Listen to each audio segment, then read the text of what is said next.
Hey, this is Hannah, and welcome to my channel. I want to say thank you to all of my new subscribers. I really appreciate it. If you are here for the first time, welcome.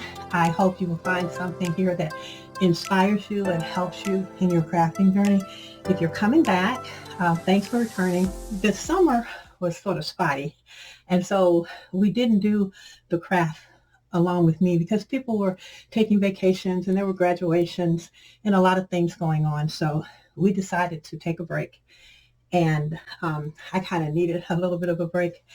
So hopefully now that the kids are back in school and people's schedules are beginning to normalize, we will be able to have a more regular posting of the craft along with me sections. But anyway, thank you again. And I've got a couple of fun cards. So this may be a long video, and I may break it up into two presentations.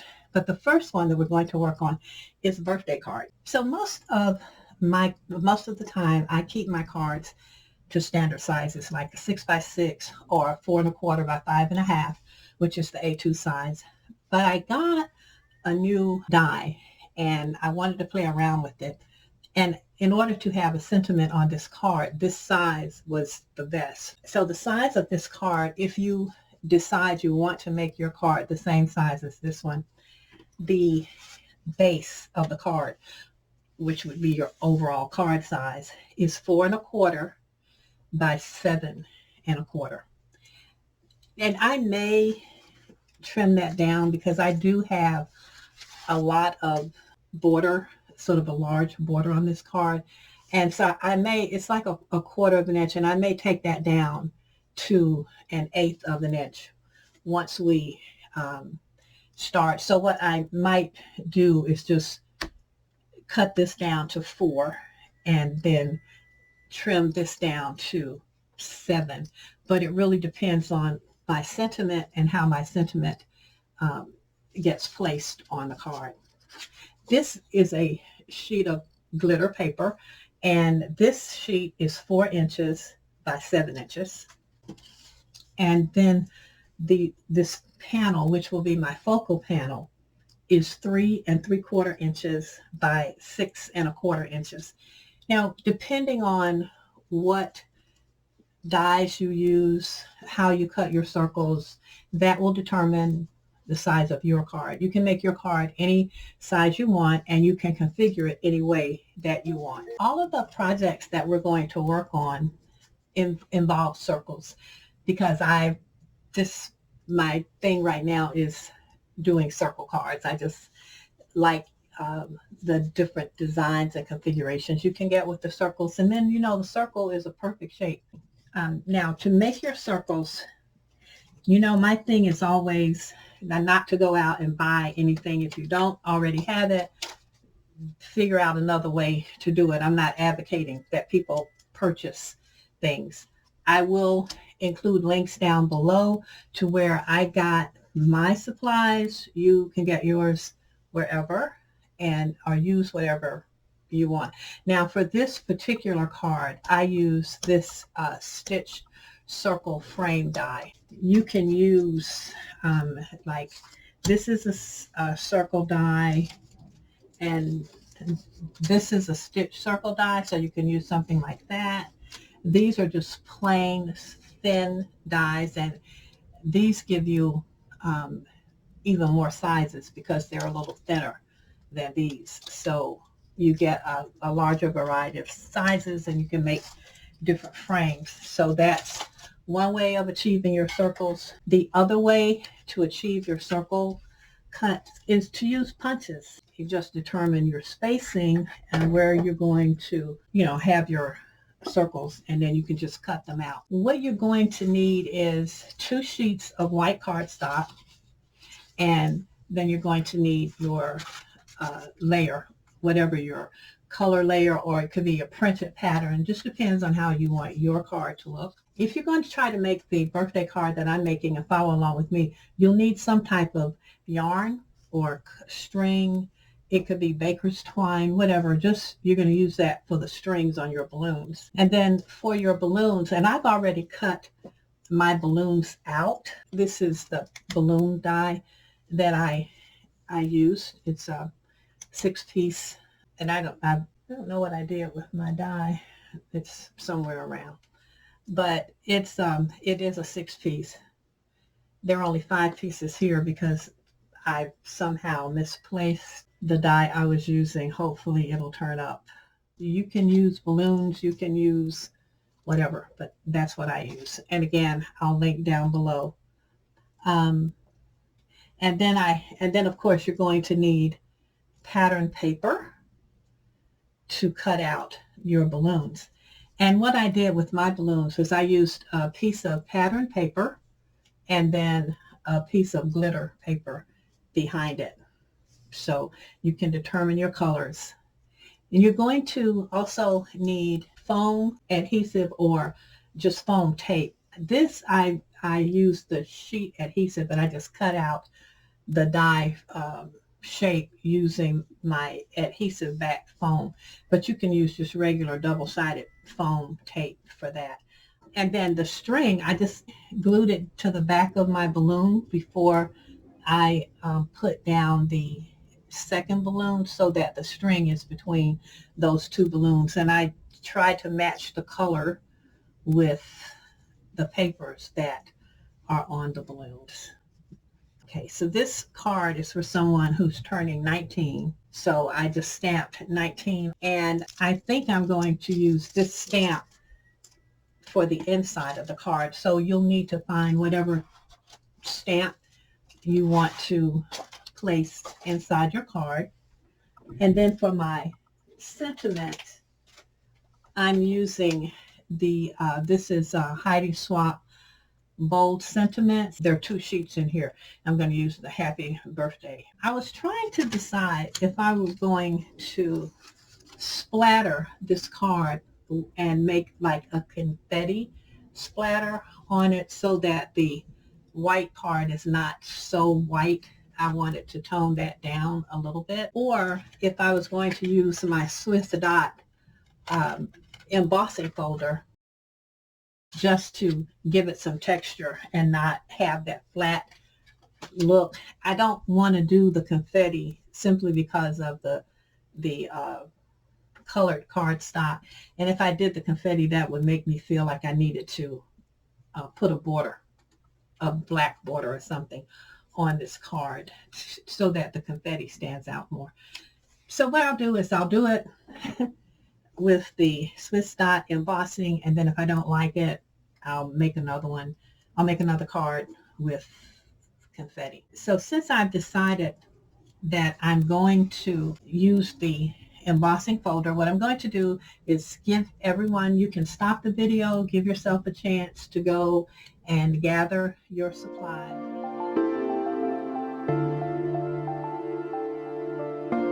Now, for those of you who are new to my channel, and those of you who may be beginners in crafting and crafting for the first time, this is the stamping platform that I use. It is made by Vera.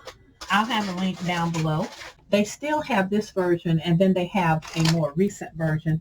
Both of them work perfectly. The more recent version, and I have that, and I have a video. I'll try to do a link to the video to show you what the new one does. It just gives you a few more options in terms of you can make wreaths and just different things on it. But this is my original one. I call it Old Faithful, and I just really like it. I like it because it has a good price, and so far I haven't encountered any tasks that I was trying to complete, stamping tasks that I was trying to complete that I couldn't complete. One of the borders up here is slightly larger than the other one because I need to get my happy on there.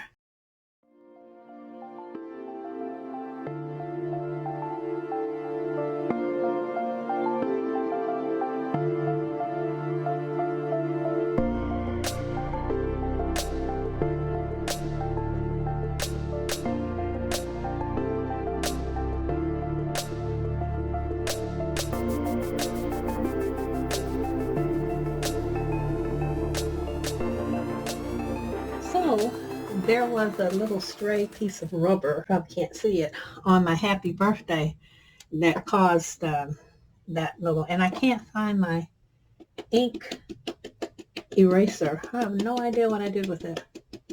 Oh well, it's not in its usual place, but at least now that mystery is solved. I couldn't imagine why I was getting that mark. And I am going to heat emboss this sentiment with clear embossing powder. For those of you who are new to crafting or card making, when I say that I'm going to heat emboss this, I'm going to stamp the same sentiment with a clear embossing ink. And it's a sticky ink, and the embossing powder that I put down on it will stick to it and give this a shine. I'm going to use a clear embossing powder, so the embossing powder will not add any color to my project. So I use Versamark watermark ink, but you can use any embossing ink. Versamark is what I've always used since I started crafting, and I have others, but I don't use them. Whatever ink you use, before you emboss anything, you need to rub the area that you're embossing with. This is an anti-static bag, and it's to prevent your ink from sticking in places that you don't want it to stick. You can make this yourself if you're a seamstress and you have some old socks. You can cut up an old sock, fill it up with baby powder, and you can create your own. You just want to have something that prevents glitter in places that you don't really want them. So the watermark or embossing ink is very sticky, and it actually stays wet for a long time. And you don't need to double stamp. I just do because I'm OCD. Once will do it. And then I recommend that you use a baby wipe to just clean your stamp once you're done.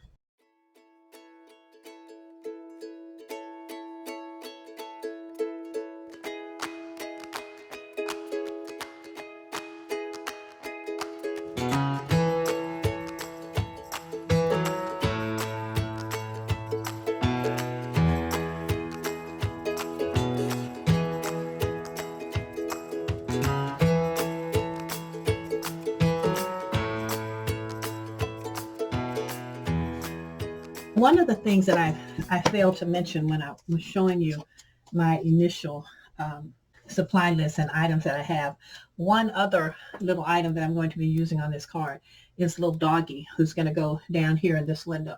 Now, the person is celebrating their 19th birthday, and I used a state stamp that I use in my planner. I will put a link down below to these where I get these. I hope she still has them because it was an item that I think was going out of production. I don't know. It's very popular, so she may have it still. But I thought that 19 would work. I should have thought about heat embossing this as well, but I didn't. And I have this one on, I'm going to glue it down onto a piece of purple glitter cardstock. So that will continue the glitter theme. So now that I have my sentiment on, I can sort of look at my card and mock it up. And those of you who have visited my channel before, you know that I'm a big believer in mocking up my cards. I want to know, it's that thing they say about measure twice, cut once. And I'm like, mock up once before you say you have a final design. I do think I want to trim this down. I think I've got the white border is just too wide for me. So I am going to trim that down once I get everything on here and I get a chance to actually look at it.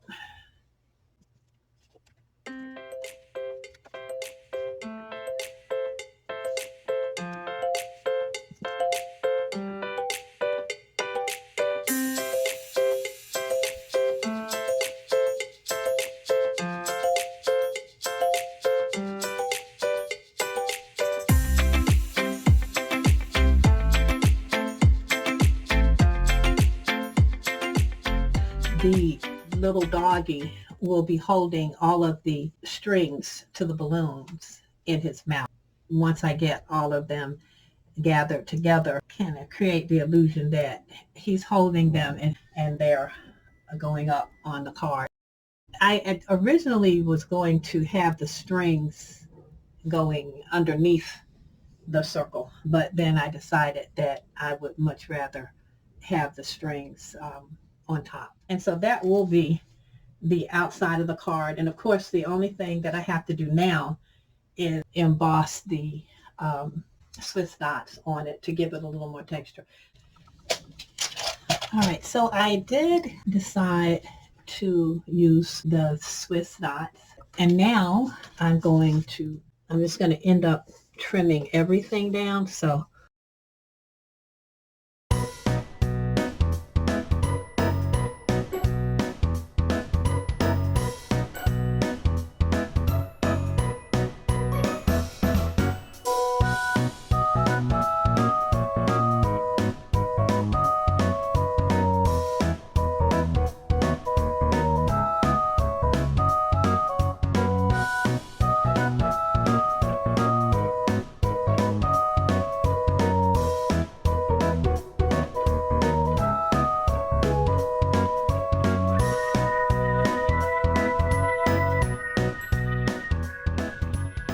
okay, I'm going to leave it because if I keep snipping, I'm going to end up having to cut another base. So this is good. So I'm going to go ahead and glue this down, and then I'm going to have to solve my issue with my little doggy. But I think I'm going to dimension the doggy, put some foam tape where he is. I was like, I have lost the little doggy. Okay, before I do though, I think I'm going to go ahead and stamp the inside. And whenever, you all know when you do these craft along with me that I am notorious for changing my mind mid-project. Yeah, that's what's happening here. But I'm going to just cut a piece of card and stamp mine. And the tip for newbies, whenever I have scrap card like this, I keep it because you can always just flip it over and use the other side, because the soiled side is going to be glued down anyway and no one will ever see it. So I'm going to just trim this down to the size that I need.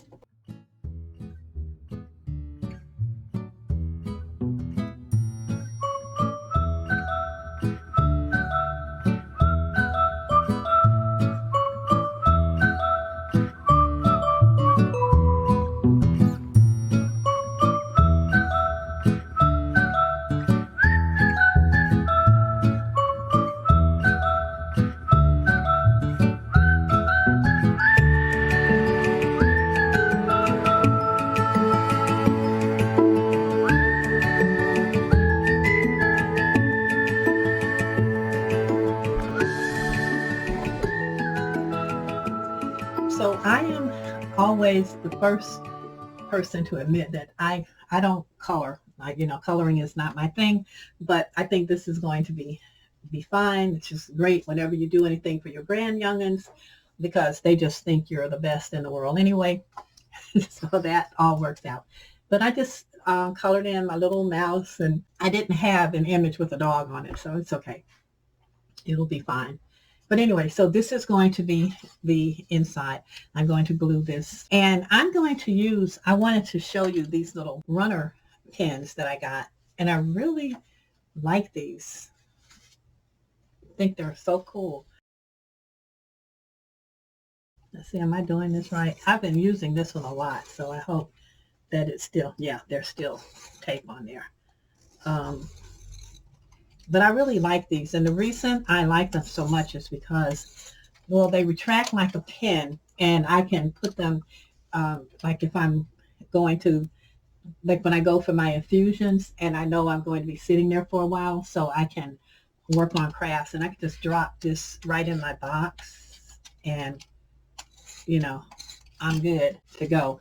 And I always, no matter what I do, I always add, I don't know if I've got any glue left in this. It doesn't look like it. I'm going to have to get another glue bottle. So I was able to squeeze a little few dots of glue out of here. And then I'm just adding little glue to the runner tape just to give myself some time to be able to move things around if I need to. But that looks pretty good. Then I'm going to close that and run my bone folder across the back. And I just do that to make sure that everything is glued down and I don't have any bubbles. But these are fun. And I think there were 10 or 12 in the pack in fun colors like pink, green, and yellow. I don't remember. It's been a while. This was one of the things that I reviewed for Amazon. So this is pretty cool. I like that. All right. So now the decision I have to make is really about where I'm going to put my strings. And I still think I'm going to leave the strings on the outside. Now I just need to get my top layer glued down.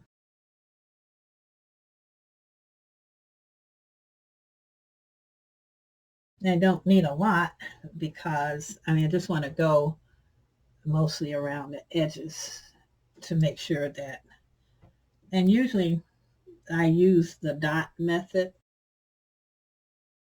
just because I don't want my edges curling up.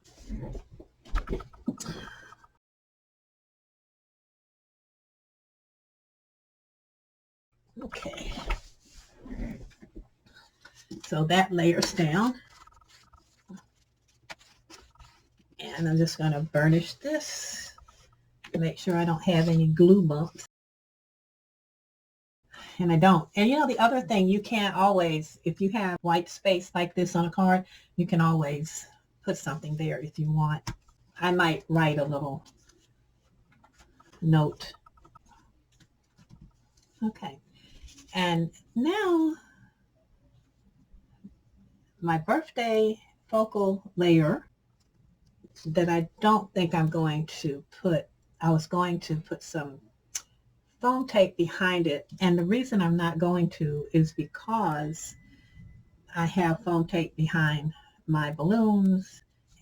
I have foam tape behind this element.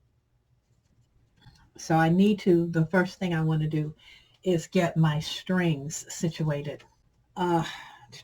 And my little circle that I was using for my dog. Do I still want to do that? I think I do. I just need to figure out how I want. I think I like that better than this, which is the way I was going in the beginning. I think I like the thinner one better. And the only reason I'm putting anything there is to help anchor the strings from the balloons. Okay, let me see. So I always play around with these things. Oops. I always play around with these before I do it because, once it's down and you're done. So I'm going to start with my first string or first two strings.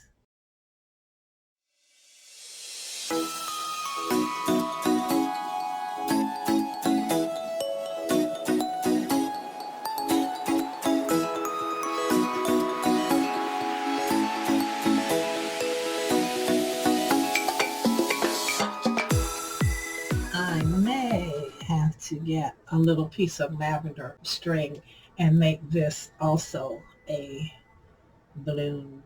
Yeah, I think I'm going to do that.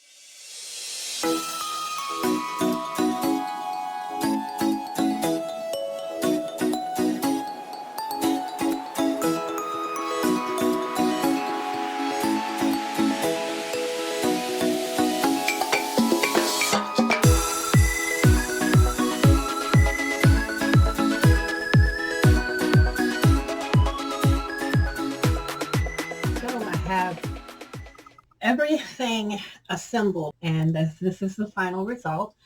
I think it turned out really quite well. I um, I think it was a good idea to go with the Swiss dot instead of doing the confetti, because there's so much color and there's so much going on with the other elements. I will list at the bottom the products that I used. They will also be listed on my blog. Some of these papers and things that I use from my stash may not necessarily still be available. So I hope that if you have any birthdays coming up, I've given you an idea of something you can do. I think the glitter paper in the back makes this a fun card. I added these little crystals. I think my grand will like it. So all I have to do now is make cupcakes tomorrow. So thank you so much for stopping by. As always, if you have questions, I will try to answer them. I've been without a computer for off and on between internet failures because of weather, my computer crashing, bring it back up, and then it finally crashed and died. So if you put in a question and I didn't respond to it, it's because I didn't have my machine. Hopefully I won't have any more computer drama. Thank you again. I'll see you next time.